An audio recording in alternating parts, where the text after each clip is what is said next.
Your favorite athlete closes in for a victorious win. The crowd holds its breath, and at the crucial moment, she misses the shot. That competitor just experienced the phenomenon known as choking, where despite months, even years of practice, a person fails right when it matters most. Choking is common in sports, where performance often occurs under intense pressure and depends on key moments. And yet, performance anxiety also haunts public speakers, contestants in spelling bees, and even world-famous musicians. Most people intuitively blame it on their nerves, but why does being nervous undermine expert performance? There are two sets of theories, which both say that primarily choking under pressure boils down to focus. First, there are the distraction theories. These suggest that performance suffers when the mind is preoccupied with worries, doubts, or fears, instead of focusing its attention on performing the task at hand. When relevant and irrelevant thoughts compete for the same attention, something has to give. The brain can only process so much information at once. Tasks that challenge working memory, the mental scratch pad we use to temporarily store phone numbers and grocery lists, are especially vulnerable to pressure.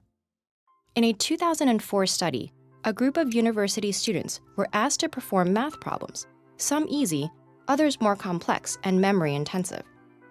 Half the students completed both problem types with nothing at stake, while the others completed them when calm and under pressure. While everyone did well on the easy problems, those who were stressed performed worse on the more difficult memory-intensive tasks. Explicit monitoring theories make up the second group of explanations for choking under pressure. They're concerned with how pressure can cause people to overanalyze the task at hand. Here, the logic goes that once a skill becomes automatic, thinking about its precise mechanics interferes with your ability to do it. Tasks we do unconsciously seem to be most vulnerable to this kind of choking. A study on competitive golfers compared their performance when instructed to simply focus on putting as accurately as possible versus when they were primed to be acutely aware of the mechanics of their putting stroke.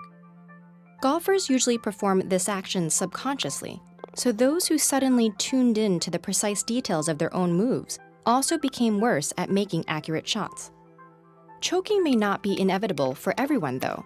Research suggests that some are more susceptible than others, especially those who are self-conscious, anxious, and afraid of being judged negatively by others.